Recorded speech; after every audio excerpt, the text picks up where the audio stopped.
이어서 갑니다. 13페이지 뉴런이랑 신경계 풀이 시작하겠습니다. 뉴런에 대한 설명으로 옳지 않은 것을 골라라. 하나씩 가죠. 뉴런 한 개의 신경세포이다. 우리 신경세포를 약간 멋있게 부른 말이 뉴런이었죠. 그래서 맞는 말입니다. 신경세포를 뉴런이라고 하고요. 다음에 두 번째, 자극은 축삭돌기를 통해 다른 뉴런이나 기관으로 전달된다. 축삭돌기가 다른 곳으로 전달하는 역할을 했었죠. 여기 이렇게 길쭉하게 생긴 게 축삭돌기였습니다. 그래서 맞는 말이고요. 다음 3번, 가시돌기는 다른 뉴런이나 기관으로부터 자극을 받아들인다. 받아들이는 게 가시돌기의 역할이었으니까 맞는 말. 4번, 신경세포체에는 핵과 세포질이 있어. 맞죠? 생명활동이 활발히 일어난다. 맞죠? 우리 뉴런도 세포이기 때문에 먹고 살려면 핵이 있어야 된다. 그래야지 저기 에너지도 만들고 생명활동을 할 수 있기 때문에 이렇게 얘기했습니다. 그래서 맞는 말. 마지막 5번. 뉴런에서 신호 전달 방향은 신경세포체 가지돌기 축삭돌기이다. 이렇게 얘기하고 있는데요. 이거는 눈만 있으면 그냥 딱 봐도 생겨먹은 구조가 자극이 딱 봐도 어떻게 들어온다. 요렇게 이동을 해야 된다고. 그럼 어디로 들어와서? 가지돌기로 들어와서 신경세포체 거치가 축삭돌기로 간다. 이렇게 되겠죠? 그래서 여기 아니라 가지돌기, 신경세포체, 축삭돌기 이렇게 바꿔주면 됩니다. 넘어갑시다. 2번. 지금 보니까 이게 화면이 좀 이상하게 돼 있네. 이렇게 돼야 되죠. 오케이. 자, 2번. 그림은 뉴런이 연결된 모습을 나타낸 것이다. 뉴런 ABC의 이름을 쓰고 관련 있는 내용을 선으로 연결하시오. 일단 ABC 뉴런이 뭔지부터 찾고 갑시다. 여기다가 적으면 되겠죠. 일단 A는 피부에서부터 이렇게 연결되어 있는 뉴런이니까 얘는 감각기관과 연결되어 있는 감각 뉴런이 되는 거고, 그 다음에 B는 이 감각 뉴런에서 들어온 정보를 처리하고 판단하고 명령 내리고 거시기 하는 뉴런이 돼야 되니까 연합 뉴런이 되면 되고, 그다음에 마지막 C는 연합 뉴런이 판단하고 처리한 거를 명령을 이제 근육 움직일 수 있는 그런 조직이나 기관에다가 명령을 내려가지고 우리가 반응을 할 수 있게끔 해야 되니까 운동 뉴런으로다가 감각 연합 운동순으로 연결이 되면 되고, 자연스럽게 자극이 이렇게 가면 됩니다. 반대는 성립이 안 되겠죠. 근육이 느끼고 피부가 행동하는 그런 말도 안 되는 일은 생길 수가 없어요. 자, 어쨌든 그 다음 설명 맞는 걸 보면 감각 뉴런은 말 그대로 감각기에서 받아들인 자극을 뇌와 척수로 전달. 이건 앞에 있는 내용 읽어보기만 했어도 찾아지고, 연합 뉴런 판단하고 처리해야 되는데 우리 몸에서 자극을 판단하고 처리하고 영역 내리고 이런 것들을 하는 곳은 중추신경계가 되는 뇌랑 척수가 되죠. 그래서 기억. 그 다음에 마지막으로 처리한 거를 우리가 반응을 해야 되니까 명령을 반응기에다가 전달하는 운동 뉴런이 니은에 대한 이런 맞는 연결이 되겠습니다. 이렇게 연결하면은 잘 한 거고 풀이할 게 없네요. 넘어갑시다. A, B에 해당하는 신경계를 각각 쓰시오. 우리 신경계는 크게 두 개로 나눌 수 있었습니다.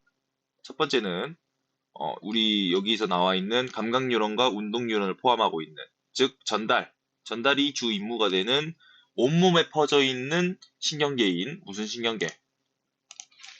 말초 신경계가 되는 거고요. 그 다음에 두 번째는 자, 이렇게 전달도 하지만은 판단하고 처리하는 중요한 역할을 하는 녀석이 있어야 된다. 그런 중요한 역할을 하는 놈들을 우리가 싸잡아서 묶어가 중추신경계 이렇게 얘기했었습니다. 3번 같은 경우 이렇게 싹 적고 넘어가면 되느냐?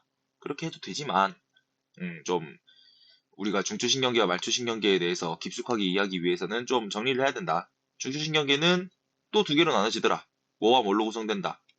여 위에 있는 뇌랑 밑에 이렇게 쭉 연결되어 있는 이 길쭉한 척수, 이 두 가지가 중추신경계가 되고요. 말초신경계는 크게 두 가지로 나뉘었습니다. 첫 번째는 여기 나와 있는 감각 뉴런과 운동 뉴런을 포함하고 있는 체성신경계가 있었고요. 그 다음에 우리가 스스로 이제 움직일 수 없는 자기네들이 알아서 행동하는 그런 신경도 필요했었습니다. 왜? 우리가 내장기관을 매일매일 우리가 의식해서 컨트롤을 하면은 사람이 삶을 영위할 수가 없기 때문에 미쳐갖고 사람이 살 수가 없겠죠. 지 알아서 움직여야 되는 그런 신경이 있더라 해가지고 말초신경에는 또 체성신경과 자율신경으로 나뉘어졌었고 자율신경은 또다시 우리 내장기관을 어, 미세하게 컨트롤하기 위해서 자율 교감신경과 부교감신경 이렇게 두 가지로 나뉘어져 가지고 각각 우리 몸을 조절하는 역할을 했었습니다. 자세한 정리는 요 위에 있는 요 내용 정리한 내용을 읽어보면 됩니다. 넘어가겠습니다. 자, 4번 뇌의 구조죠. A2 중 설명에 해당하는 구조를 찾아서 기호와 이름을 써라. 잘 기억하고 있으세요. 첫 번째, 심장 소화 호흡 운동을 조절한다. 이 심장 소화 호흡 운동을 조절하는 굉장히 중요한 녀석, 연수라는 녀석이었고요. 이 연수의 기호는 위에서부터 순서대로 기억하고 있으면 좋습니다. 대뇌, 소뇌는 뭐 모르면 나가 죽으시면 되고, 그 다음에 각각 제일 위에 있는 게 간뇌, 그 다음에 중간뇌, 가장 밑이 연수 이렇게 됐으니까 기호는 D가 됩니다. 다음, 고등 정신작용을 한다, 판단한다, 추리한다, 기억한다. 우리가 보통 뇌의 주된 역할이라고 착각하는 것은 다 이 대뇌에서 일어나는 일이고요. 제일 큰 A가 되겠죠? 다음, 체온, 혈당량, 삼투압 등을 일정하게 유지한다. 얘도 생명 유지에 중요한 역할이 되는 거고요. 간뇌에서 하는 일이었습니다. 간뇌는 꼬맹이들 중에 가장 위에 있는 꼬맹이였으니까 B가 되겠네요. 끝! 넘어갑니다. 자, 이번에는 자극과 반응 경로. 자극에서 반응까지란 단원이고, 이 단원을 봤을 때, 아하, 자극에서 반응을 하는 경로는 크게 두 가지로 구분이 되는구나. 첫 번째는 우리가 스스로 판단해서 행동할 수 있는 의식적 반응. 그리고 두 번째는 우리가 스스로 판단하는 게 아니라 긴급하고 위급한 상황에, 우리가 의식하지 않아도 알아서 반응이 일어나는 무조건 반사. 이렇게 두 가지가 있다라고 기억을 하면 됩니다. 1번 같은 경우에는 친구가 내 이름을 부르는 걸 듣고 뒤를 돌아본다. 이거는 무조건적인 반상 아니죠. 이건 우리가 스스로 판단해서 행동할 수 있는 거고요. 그 반응 경로를 옳게 나타내라고 합니다. 일단은 듣고니까 어디서 시작해야 된다. 귀에서 시작을 해야 된다. 이 생각을 하셔야 돼.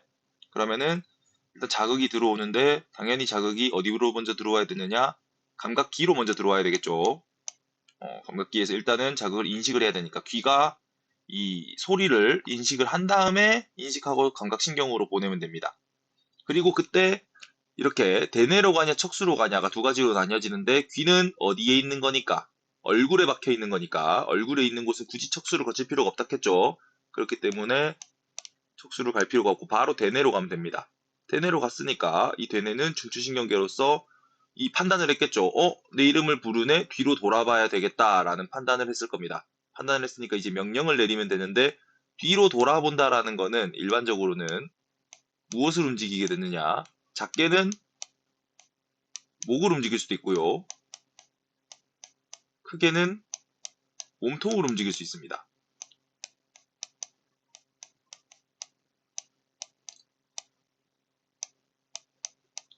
적는 게 너무 오래 걸려.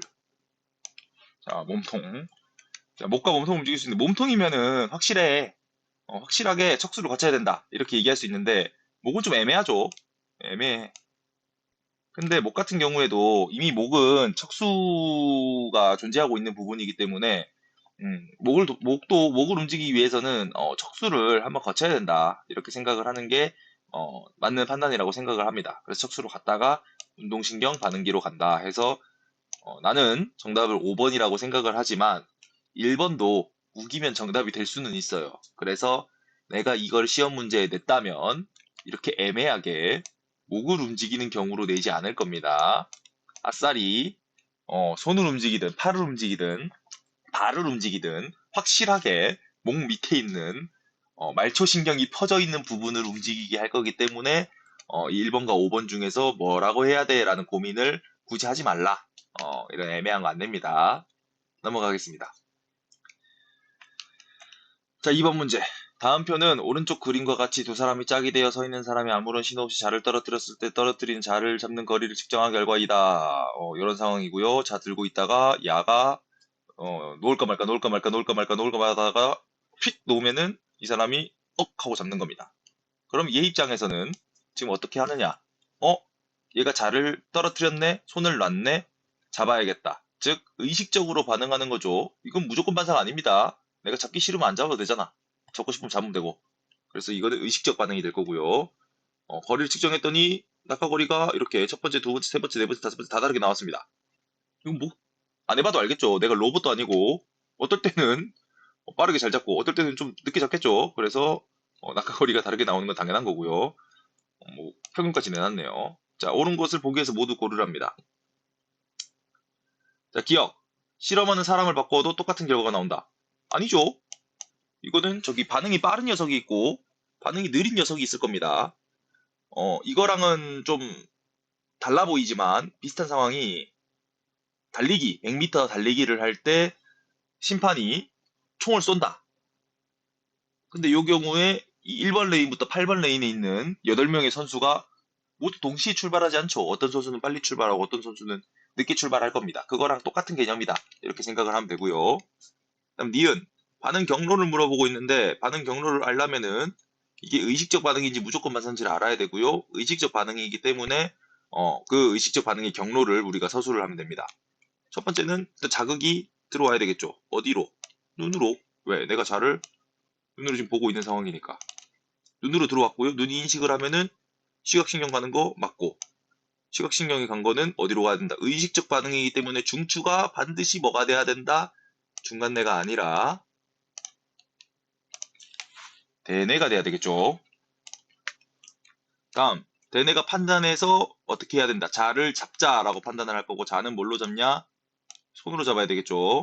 손으로 잡아야 되니까 운동신경으로 바로 가면 안 되고 여기에 들어가야 되는 게 하나 있죠. 잘 기억해야 됩니다. 여기서 척수를 반드시 거쳐야 된다는 거. 척수 안 적으면 틀립니다. 척수 갔다가 그 다음에 운동신경으로 가서 운동신경이 손한테 명령을 전달했으니까 손이 반응, 캐치, 잡는 반응을 하겠죠.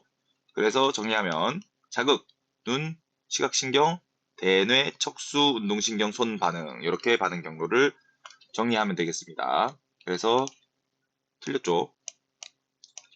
다음 디귿 눈에서 받아들인 자극이 신경계를 거쳐 반응으로 나타나기까지 어느 정도 시간이 필요하다. 왜? 이거가 무슨 반응이니까 의식적 반응이고 의식적 반응 같은 경우에는 판단하는 시간이 필요하기 때문에 그래서 낙하거리가 요래 나오는 거예요. 시간이 안 필요하면 20.3cm는 안 떨어집니다. 뭐 몇 cm 떨어지고 말 거예요. 그래서 디귿은 맞는 말이죠. 그럼 답은 3번. 다음 3번 의식적인 반응과 무조건 반사의 경로를 비교하여 차이점을 서술하시오. 의식적 반응과 무조건 반사 두 개를 나눠놨고요. 경로 같은 경우에는 의식적 반응은 반드시 대뇌를 거쳐야 되는데 무조건 반사는 그럴 필요가 없더라. 중간뇌를 거칠 수도 있고 척수를 거칠 수도 있고 연수를 거칠 수도 있습니다. 어찌됐든 대뇌로 갔다가 돌아오는 그 복잡한 절차가 한번 생략되기 때문에 경로 같은 경우에는 이렇게 비교가 가능하겠죠. 의식적 반응이 길다. 그리고 무조건 반사는 짧다. 이렇게 정리할 수 있고요. 그럼 차이점은 여기서 나타나는 차이점은 자연스럽게 의식적 반응은 경로가 기니까 시간이 오래 걸림. 그리고 무조건 반사는 빠르게 반응 가능. 이 정도 정리하면은 우리가 훌륭하게 차이점을 서술했다. 이렇게 얘기할 수 있습니다. 기니까 오래 걸리고 짧으니까 빠르다. 이렇게 정리하면은 100점짜리 대답이 될 것 같아요. 넘어가겠습니다. 4번 여러 가지 반응을 나타낸 것이다. 하나씩 정리해 봅시다. 기억 입안에 밥이 들어오니 침이 나왔다. 다 필요 없고 침만 보면 되죠. 침 나왔다는 건 맺침. 다음 책을 읽고 있는데 갑자기 하품이 나왔다. 다 필요 없고 하품 보면 됩니다. 하품.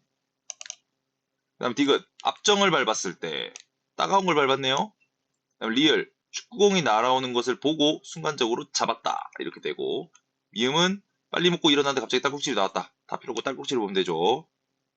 하나씩 정리하면은 일단은 야만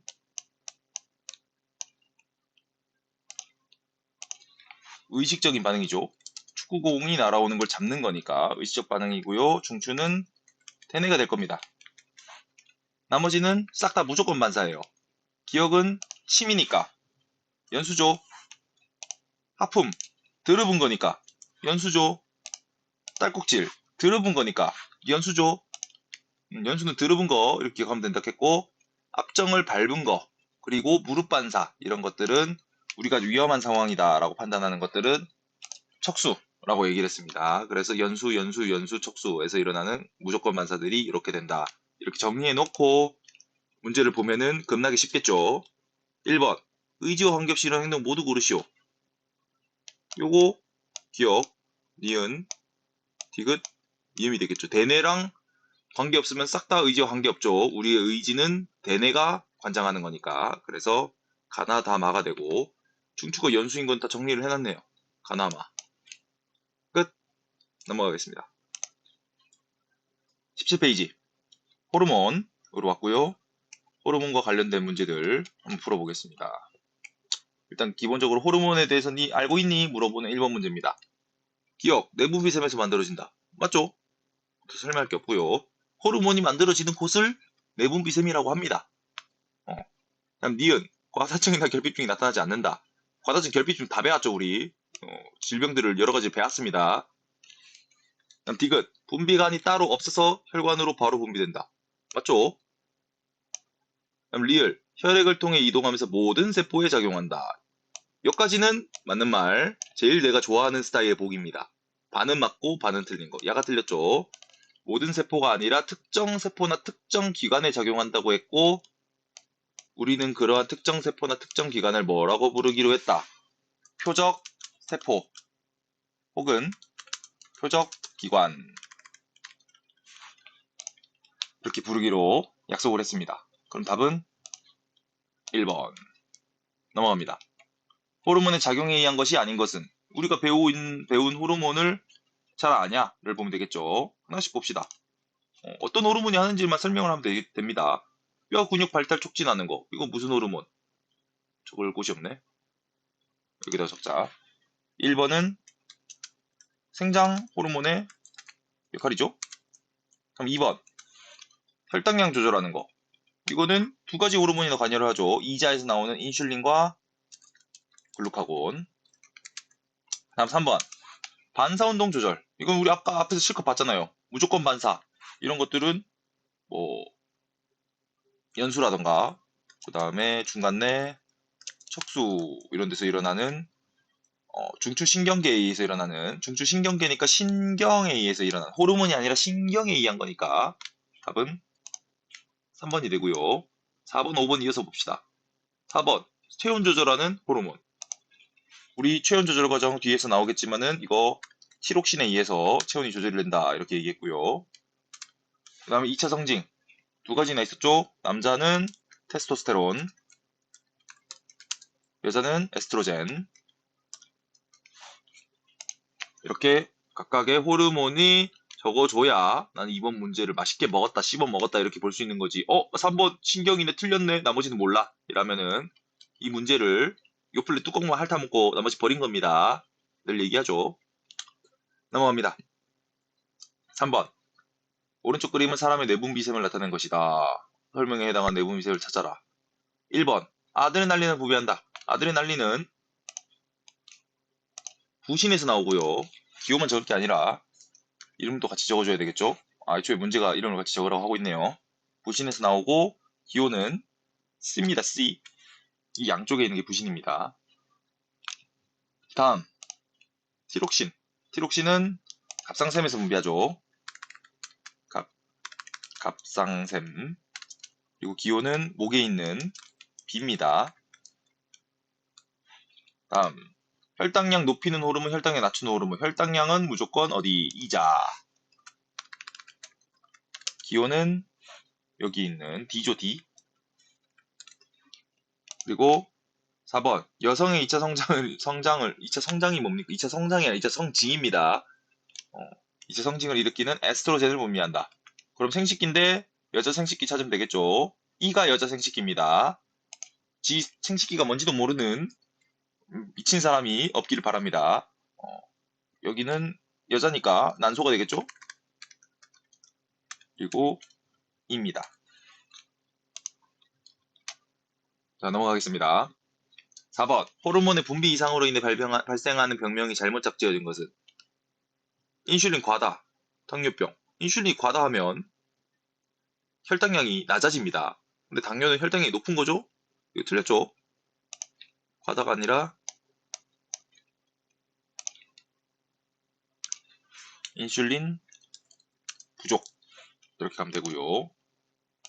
2번과 3번은 대놓고 티록신이 많으니까 갑상샘이 일을 많이 한 거다. 갑상샘 기능 항진증.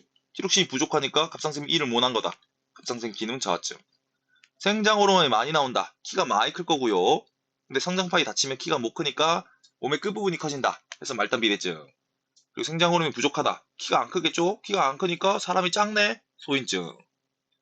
이름만 봐도 대놓고 안 배워도 나라면 맞출 것 같아요. 그래서 답은 1번입니다. 다음. 자, 마지막입니다. 함께 작용하는 신경과 호르몬이라는 단원이고 여기서 우리가 메커니즘, 다양한 메커니즘, 세 가지 메커니즘을 배웠습니다. 체온 조절 메커니즘, 그 다음 혈당량 조절 메커니즘, 그리고 마지막으로 수분량 조절 메커니즘 이렇게 배웠었고요. 배우기 전에 이렇게 신경과 호르몬의 차이도 우리가 네 가지를 봤었습니다. 여기 이렇게 다 필기를 다 해놨죠. 일단 전달 속도 같은 경우에는 신경은 겁나 빠르더라. 옆에서 놀래키면 3초 뒤에 놀라는 나무늘보 같은 놈 없죠? 나무늘보도 실제로는 3초 뒤에 안 놀랍니다. 그 정도로 신경은 정말 빠르다. 이렇게 되고요. 그럼 호르몬은 이렇게 하지 말고 이렇게 표처럼 한번 만들어 볼까요? 신경과 호르몬이 있으면 신경은 빠르다. 근데 호르몬 같은 경우에는 혈관으로 전달되고요. 혈관이 신경보다 빠르면 우리 혈관 다 터집니다. 그래서 느리다. 이렇게 하면 되고요. 지속시간. 신경은 빠르니까 빠르게 작동하고 빠르게 끝나버리면 되죠. 가는 시간이 짧으면 오는 시간도 짧다고. 그래서 지속시간은 짧습니다. 근데 호르몬 같은 경우에는 전달하는 게 오래 걸리니까 지속시간이 길죠.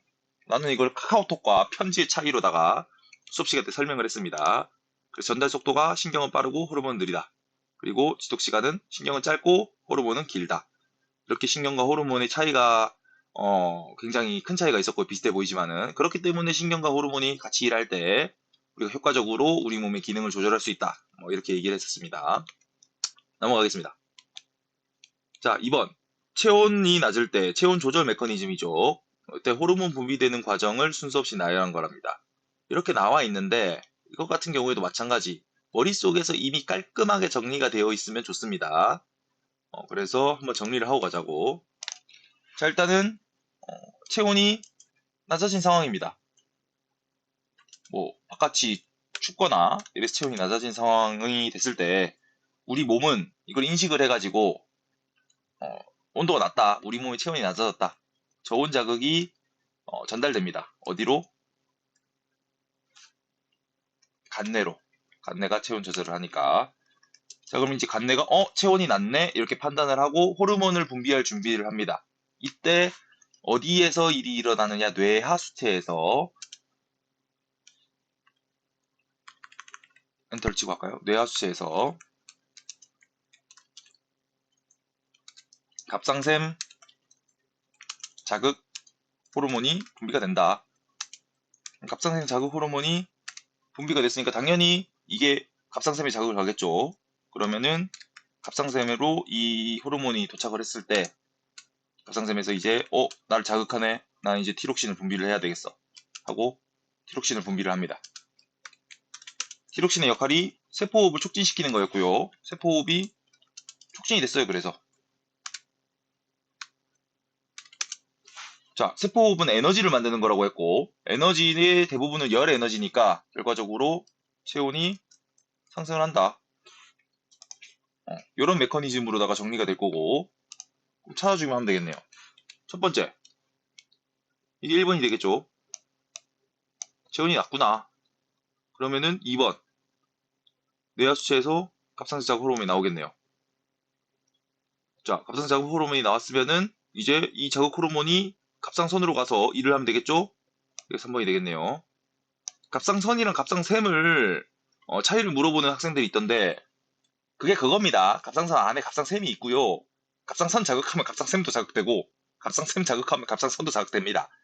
그래서 뭐 이거 두 개 혼용해서 써도 별 상관없어요. 자, 어쨌든 티록신 분비가 증가를 했고요. 티록신이 세포호흡을 촉진하는 역할을 하니까 세포호흡이 촉진이 되겠네요. 4번. 그래서 열의 양이 증가했대. 열이 증가했으니까 어떻게 되겠어? 체온이 높아졌겠네. 그러면 순서가 나가라마다 이렇게 되겠네요. 굳이 안 적을게요. 넘어갑니다. 3번. 더울 때 일어나는 체온 조절 작용으로 옳지 않은 것은 덥답니다. 이것도 마찬가지. 문제 보기 전에 덥네. 그러면 두 가지 중에 하나가 일어나면 되겠구나. 뭐? 열 발생량과 열 방출량 이렇게 두 가지를 보면 되고요. 각각 열 발생량은 감소하면 되겠죠. 더우니까. 방출량은 증가하면 됩니다. 여기서 열 발생을 절대적으로 줄일 수는 없겠지만 상대적으로 추울 때보다는 덜 만든다. 이 정도로는 설명이 돼요. 이렇게 생각을 하고 문제를 봅시다. 1번 땀 분비. 맞는 말이죠. 왜? 땀이 분비되면 땀이 기화하면서 우리 몸에 있는 에너지를 흡수함으로써 열 방출량이 증가하는 결과를 일으킨다 라고 했고요. 그럼 2번 털 주변에 있는 근육이 수축된다. 근육이 수축된다라는 거는 이것까지 뭐 몰라도 되지만 혹시나 궁금한 학생이 있을 수 있으니까 근육이 수축된다는 건 표면적을 감소시키겠다는 거예요. 왜? 수축됐으니까 수축됐다는 거는 쪼그라든다는 거고 쪼그라들면 표면적이 감소할 거 아니야. 표면적이 감소하면은 외부와 닿는 면적이 감소하기 때문에 열 방출량에 영향을 주게 됩니다. 열이 방출되는 정도가 감소하겠죠. 근데 방출량 증가해야 된다며. 그러니까 2번은 일어나면 안 되는 일이라는 겁니다. 그래서 2번이 정답이 될 거고요. 3, 4, 5 맞아봅시다. 열 발생량 줄어든다. 맞는 말이긴 해요. 완전히 확 줄일 수는 없겠지만은 좀 덜 만들 수 있으면 덜 만들 겁니다. 그래서 틀린 말은 아닙니다. 4번 모세혈관이 이완된다. 모세혈관이 이완된다랑 비슷한 말이 뭐냐? 이완은 풀어지는 거니까 확장된다.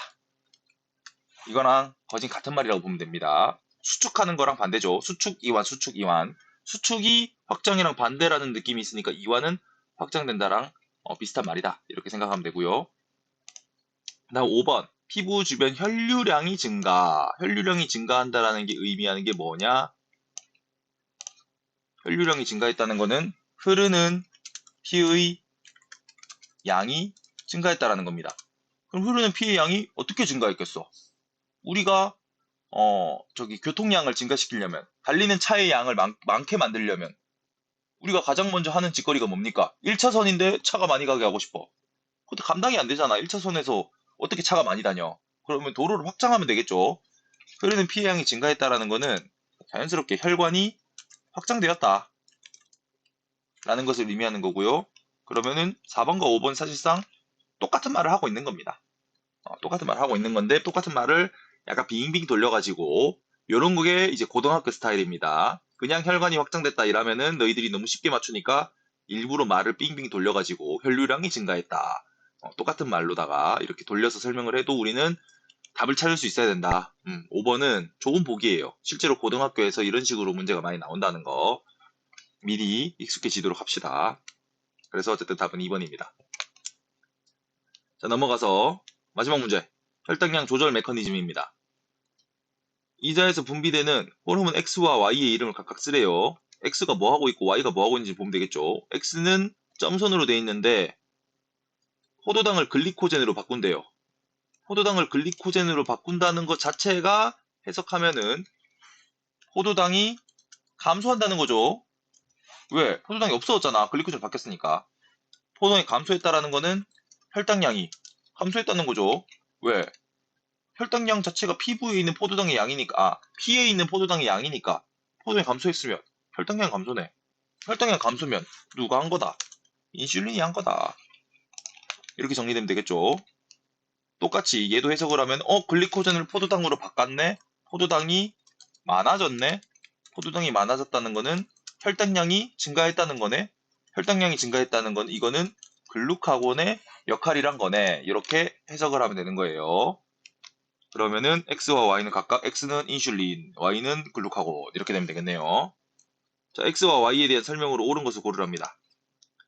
X가 결핍되면 당뇨병에 걸린다. 인슐린이 결핍되면 당뇨병에 걸린다. 맞네? 1번. 2, 3, 4, 5 같이 봐야 되겠죠. 맞아. 2번. 혈당량이 낮을 때 X의 분비가 촉진된다. 혈당량이 낮을 때라는 거는 혈당량을 높이라는 거고요. 혈당량을 높이려면 글루카곤이 나와야 되는데 X라 하고 있으니까 틀렸죠. X가 아니라 Y. 3번. 공복에 운동을 하면 공복에 운동을 한다라는 거는 혈당량이 대놓고 낮다는 소리죠. 밥도 안 먹었고 운동까지 하면 혈당량이 급나 낮아지겠죠? 그러면은 마찬가지 X가 아니라 Y가 나오면 되겠네요. 다음, Y의 분비가 증가하면 글루카곤의 분비가 증가하면 혈당량이 증가하네? 감소한다 했으니까 틀렸네. 증가. 5번, X와 Y는 혈당량 조절 과정에서 비슷한 작용을 한다. 그럼 뭐따라 두 개 만듭니까? 비슷한 작용이 아니라 반대 작용을 한다. 반대. 이렇게 하면 되고요. 이걸 유식한 말로다가 길항작용이라고 한다라고까지 기억을 하고 있으면 굉장히 공부를 열심히 한 거다.